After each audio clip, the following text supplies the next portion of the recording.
All right, today we're diving into something pretty wild. A concept from an ancient Hindu text that talks about a unique kind of protection. It's not made of steel or anything you can touch.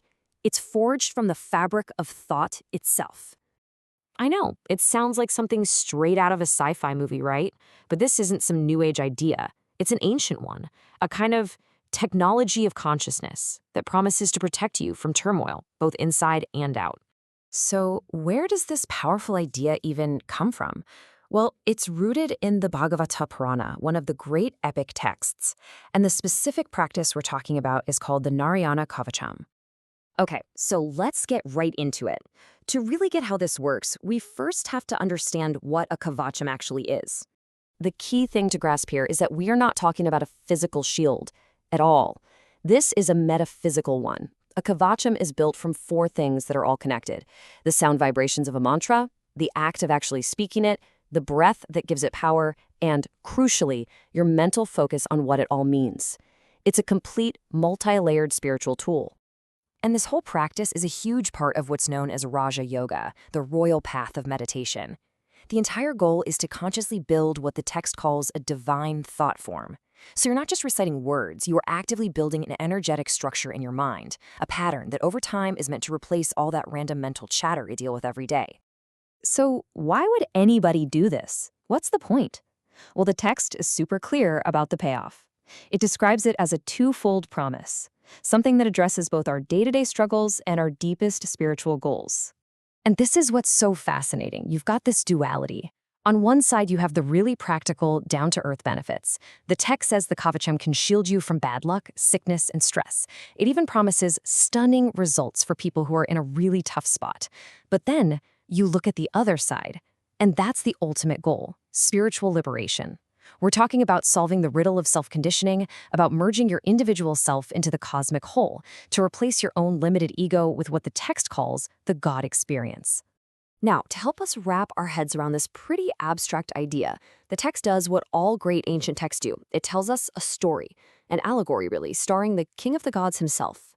So picture this. You've got Indra, a super powerful deity, and he's in this desperate fight against an absolutely overwhelming enemy, a destructive, three-headed giant named Trisira.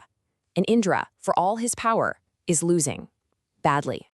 So he's at rock bottom. His confidence is shattered. And that's when he's given a new weapon. But it's not a new spear or a stronger army.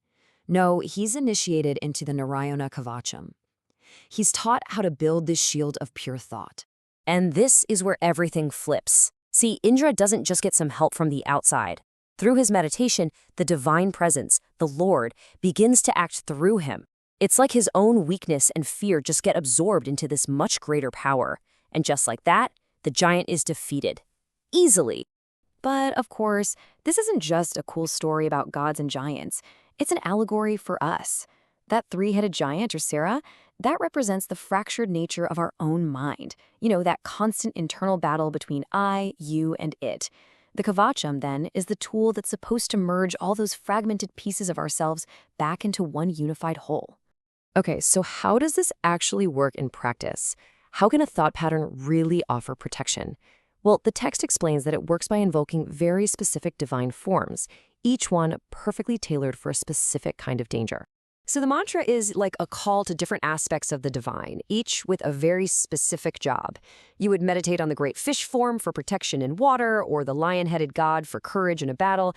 It gets incredibly detailed. There's even a form, Lord Kapila, to protect you from creating negative karma, and the Lord Buddha to shield you from, negative souls or influences. It's a whole system of spiritual defense. So finally, the text doesn't just leave all this as a theory. It gives us one last, really powerful story to illustrate the tangible, lasting effects of someone who has actually mastered this practice. And this is where it gets kind of mind-bending. The story is about this pious man who practiced the Narayana Kavacham so perfectly that his entire being, his thoughts, his energy, even his physical body, were completely rearranged by this divine pattern. He essentially became a living embodiment of the Kavacham. Now here's the truly amazing part. The text says that after this man passed away, the powerful thought form he had created didn't just disappear. It stayed there, suspended in the very space where he had meditated, like a lingering field of divine energy. So, years later, a king named Chitraratha is flying over this exact spot in his aeroplane. Yeah, the text uses a word for that.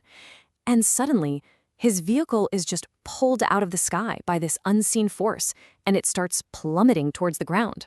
And right before impact, a spirit flashed the divine pattern into the king's mind. The king immediately starts to meditate on it, and the crash is prevented. The plane just stabilizes and keeps on its way. That protective thought form, created years ago by one master of the practice, was still potent enough to save a life. And this brings us to our final thought. This text presents a reality where thought, sound, and intention are powerful forces that can create tangible shields and leave a lasting impact on the world. It really makes you wonder, doesn't it? In our own world of distraction and conflict, can an ancient pattern of sound and thought truly reshape our experience? Well, the Narayana Kavacham suggests that it absolutely can.